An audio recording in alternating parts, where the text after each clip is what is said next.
Can you turn the AC down? Yeah, while we're live. All right, let's get this show on the road. Everybody should be able to hear us now because we are live. What's up, everybody? What's up, guys?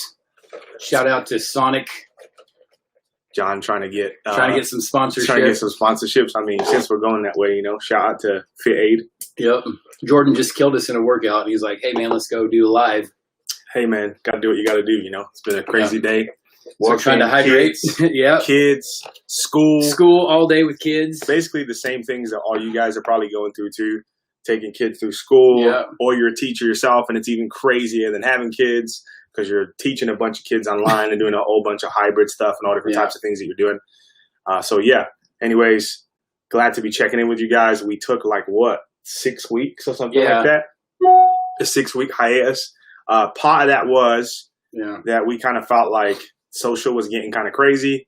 Yeah. And, it just felt like it was becoming white noise, and what we were trying to accomplish, we weren't really accomplishing. And then also we had some things that we wanted to focus on, which we'll tell you a little bit more about in a little bit.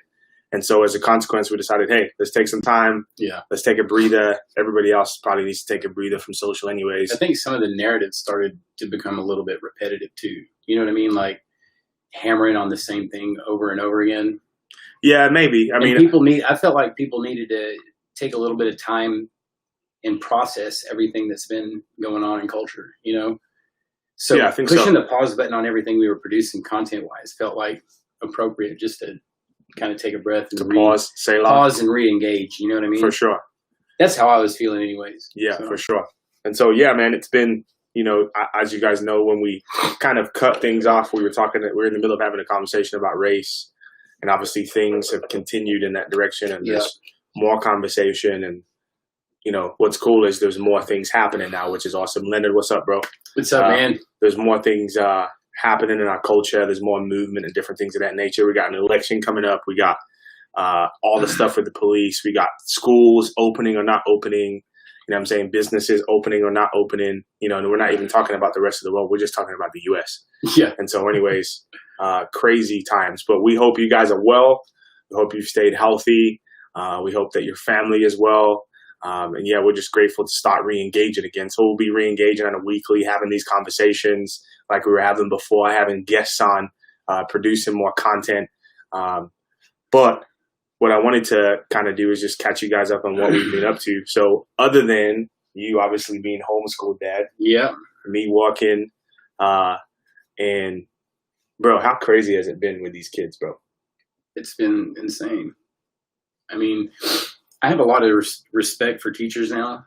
Yeah. Having to see everything that they put up with. It's really hard keeping one kid on task, much less. And I got 3 kids I'm trying to keep on task. And I'm thinking about these teachers keeping a whole classroom on task. You know what I mean? It's pretty remarkable. Yeah. Shout out to all the teachers out there that are killing it.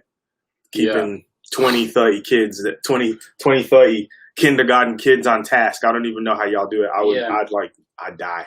Yeah, man. I'd die in a classroom. So we're grateful for you guys. You guys are like the bedrock of our society. I don't know why you don't get paid more than you do, but hey, that's another conversation for another day, right? Yeah.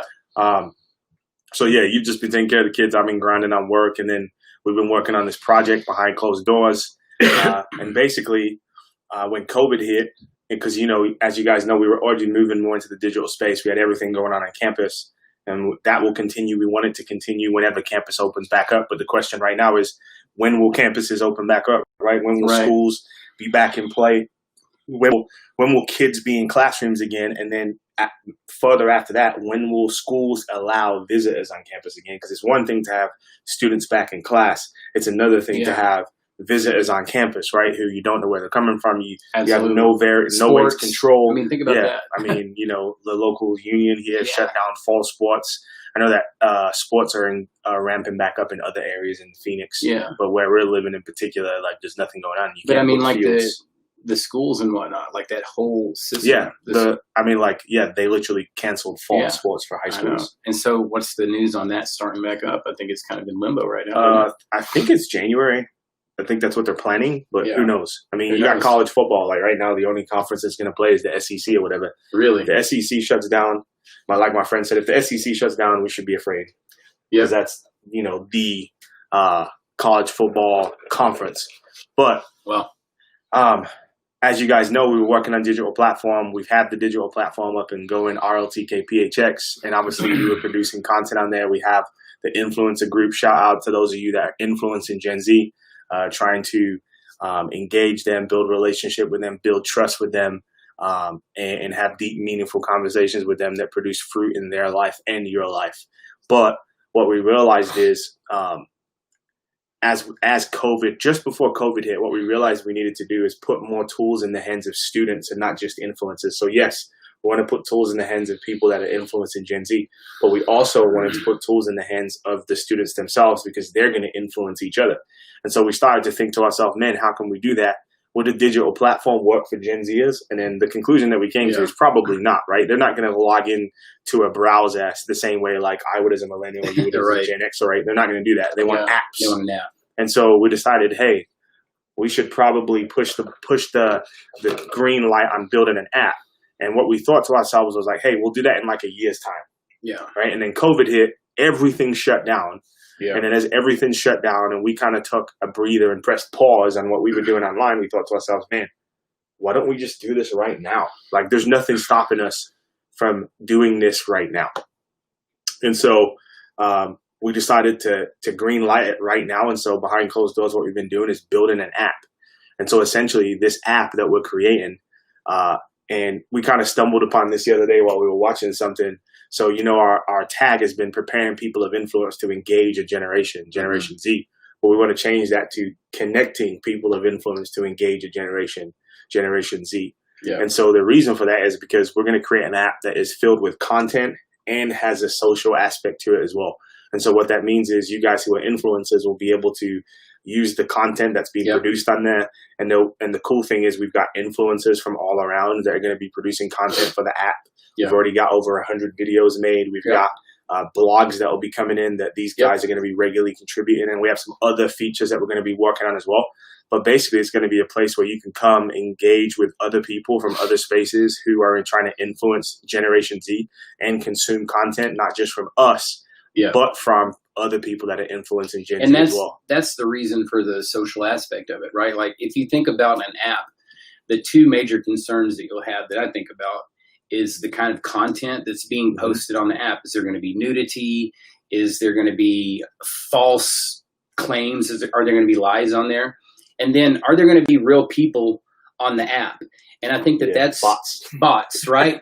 And I think that's one of the things about the Real Talk app that's so important. When you come to our app, you'll know it's Real Talk. Why?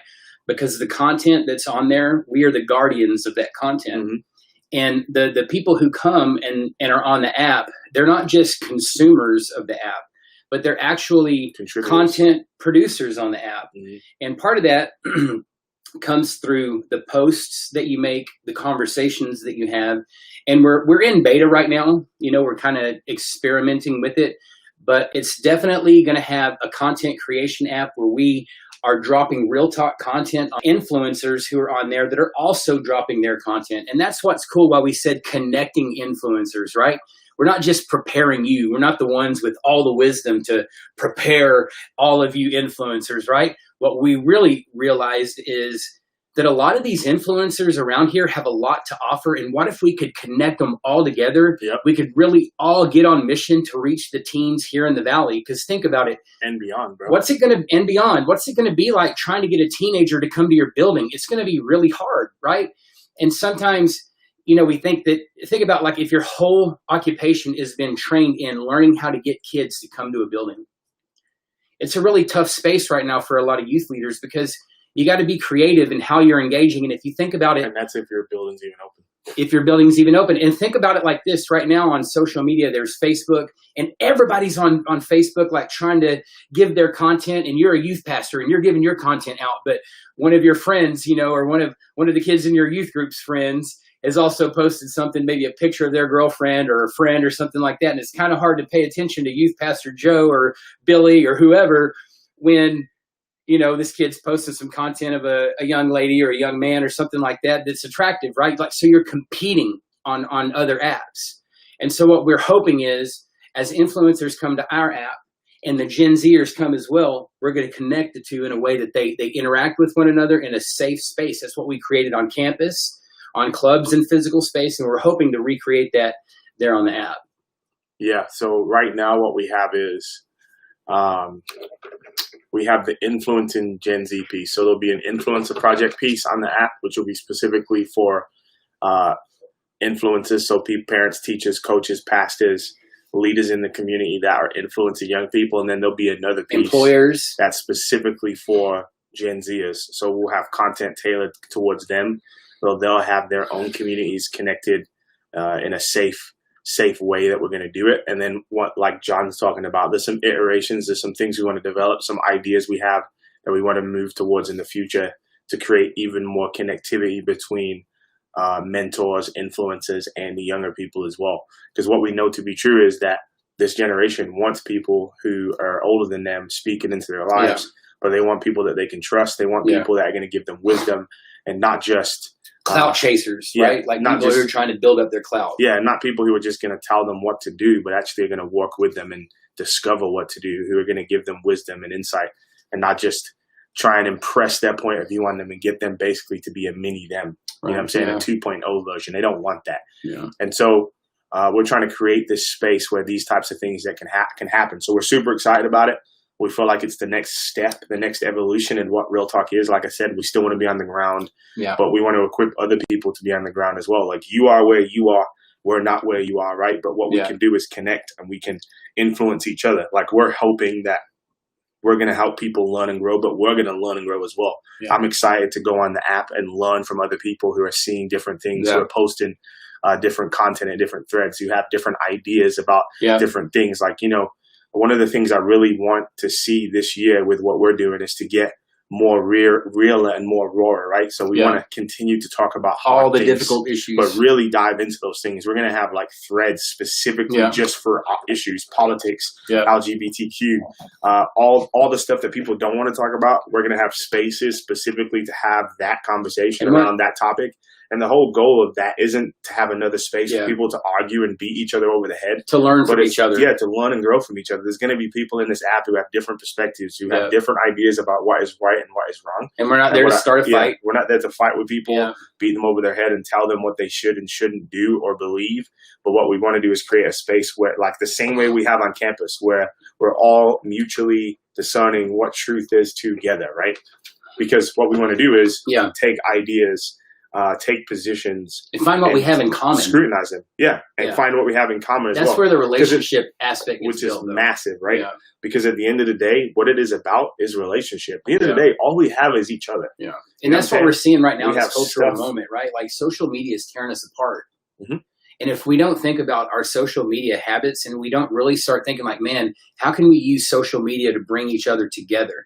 And I think that that's the thing, right? Like so much discord has been sown on social media by fake news and people propagating fake news, right? This is a reason for real talk, right? And some of the things that we're thinking about on the app is like this, like maybe some of the young people will have profiles that are anonymous so that they can make comments and feel safe. So they can actually have a voice to speak to influencers, employers, teachers, coaches, pastors. Like, what if you could really tell your youth pastor what you thought? What if you could really tell your parents what you thought, your teachers, your coaches, right?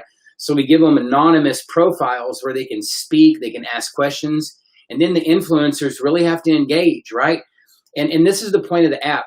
If you come to the Real Talk app and you're a clout chaser, like it's going to be instantly seen.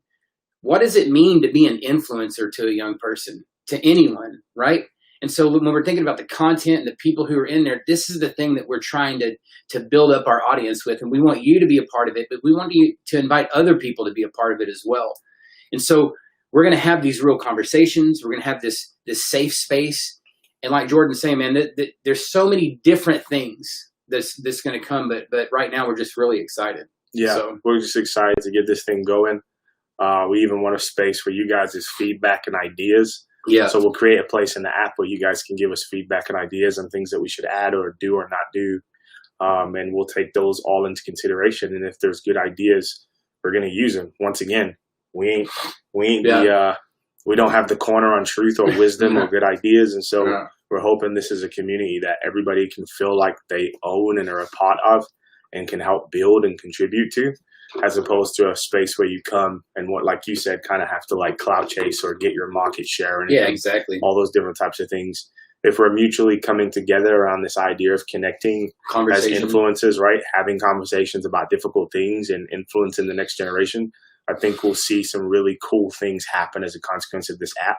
And I mean, it will be released all over the world, right? So it'll be available to anybody, anywhere. Yeah. They can use it. And obviously, like John was saying, we'll have things in place to make sure that we're not getting spam and different things like that in there. Mm-hmm. And so yeah, man, season 2 of the podcast, excited about that as well. Real Talk season 2. We kind of took a hiatus on the podcast as well. So we're excited to start that off by kind of just laying out some core values that we've kind of come to hold to during the time that we took off as kind of like a foundation for everything that we're doing. And then once again, continuing in that vein of getting more realer and more raw in the conversations that we're having, talking with people that are different from us, talking with people that may even disagree or oppose us religiously, politically, whatever. Like, we're all for it, right? It's Real Talk. It's the kind of space I think there's a lot of opposition within religion right now. No, 110%. You know what I mean? But I think the point is this, right? And I think this is what people have to wrap their minds around, because sometimes people get like, oh man, if you're going to share your platform with so-and-so, then you're endorsing them. No. Right. But here's the reality. That's a good point. Here's the reality. Like, you're going to hear those ideas somewhere. So why not hear them here? Yeah. You know what I'm saying? Yeah. And the reality is this. Young people are going to hear those ideas somewhere. So why not here? Yeah. You get what I'm saying? And why not from a person who is level-headed on an issue, exactly, and not some radicalized, and help them think it through. Yeah. Right? It reminds me of in France, for example, right? This might be a weird example, but it's the one that comes to mind. So in France, the alcoholism rate, from my understanding, is really low. And the reason is because families train their kids what alcohol is for from a young age. So from very young, when families sit at the table, parents will give their kids like red wine, but they'll mix it with water. Yeah, vino. And so the whole point is they're teaching them how to engage that specific thing, right? So, hey, here's how you use this. They're not telling them, hey, you can't touch that. Yeah, and they go to college and wild out, right? Exactly. They say, hey, here's the correct way to think about this thing. Yeah.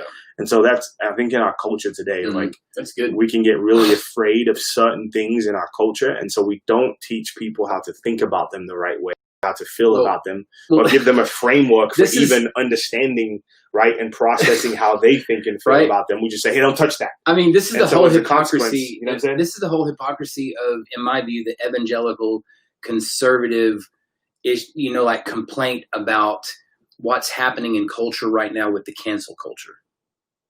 They started cancel culture. Okay. Right? And they're kind of like belly aching right now about everything that's happening, with socialism and all of the uprisings, the hashtag Me Too's and all this, and how they're canceling people for their past sins, right? But it's the church and it's religious folk that has sometimes gotten into that trap.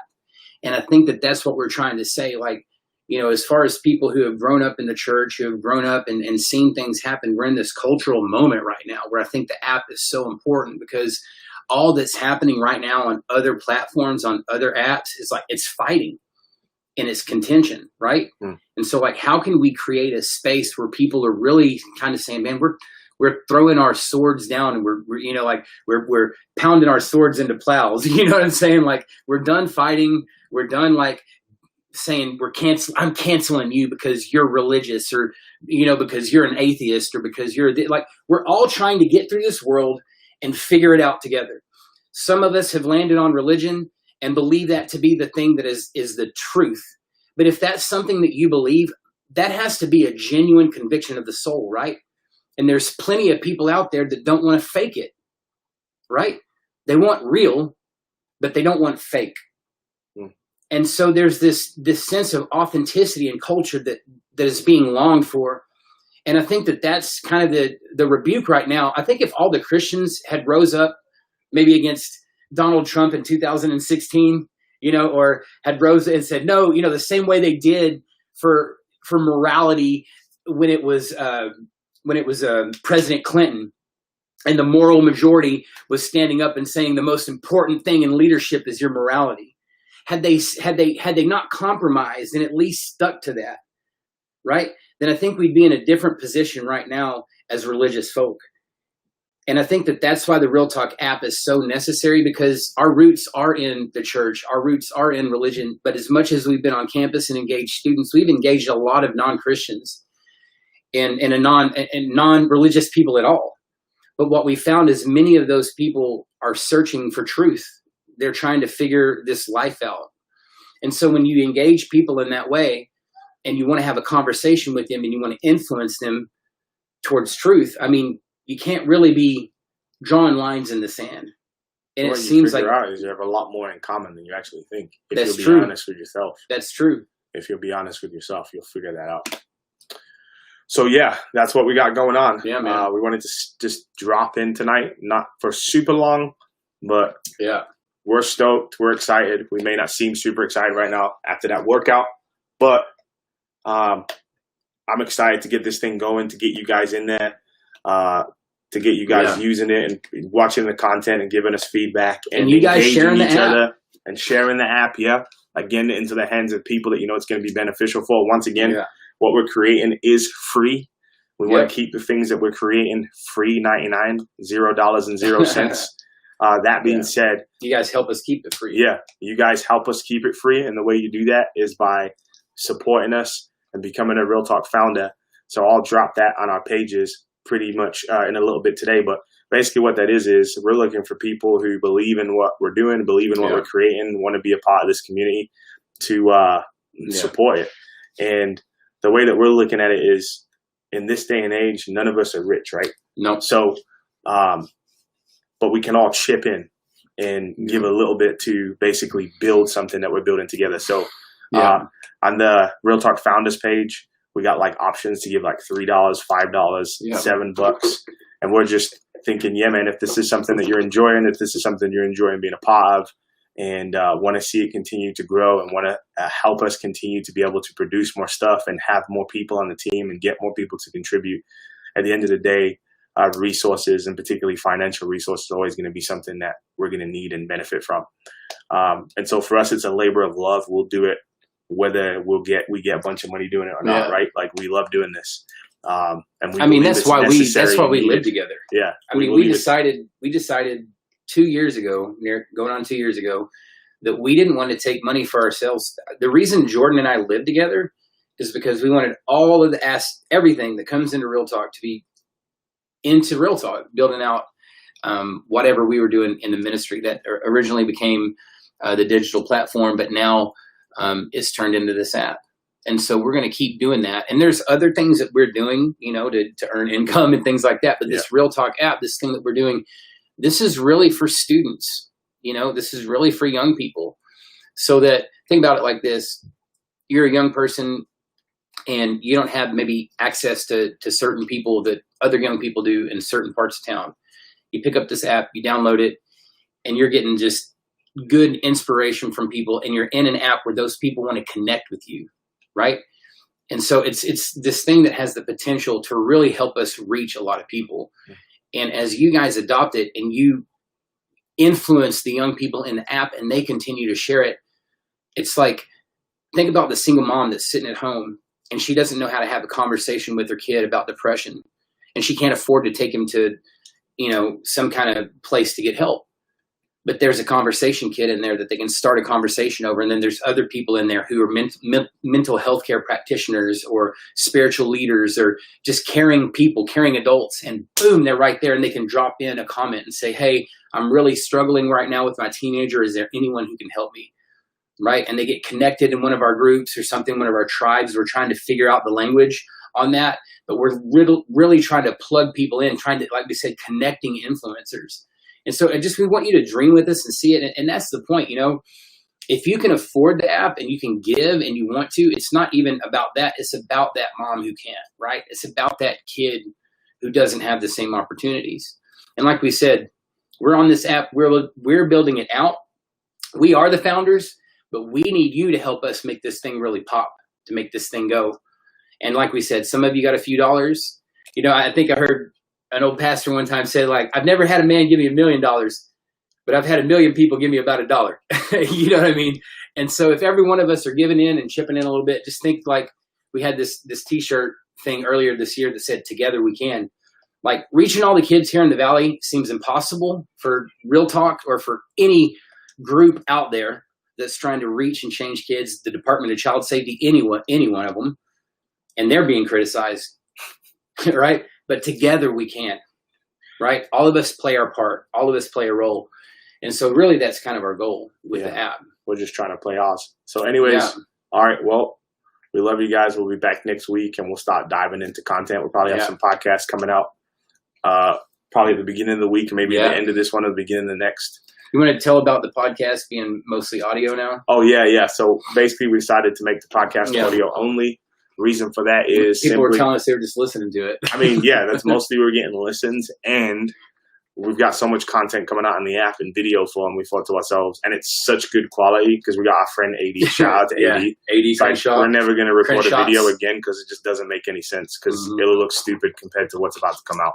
So we're going to just scrap that, go audio only, produce good quality audio, make sure the conversations are tight. And hopefully you guys enjoy it. So looking forward to another year producing content, seeing students influenced, seeing influencers connecting with each other. We love you guys. We'll talk to you soon. Peace. Love you guys.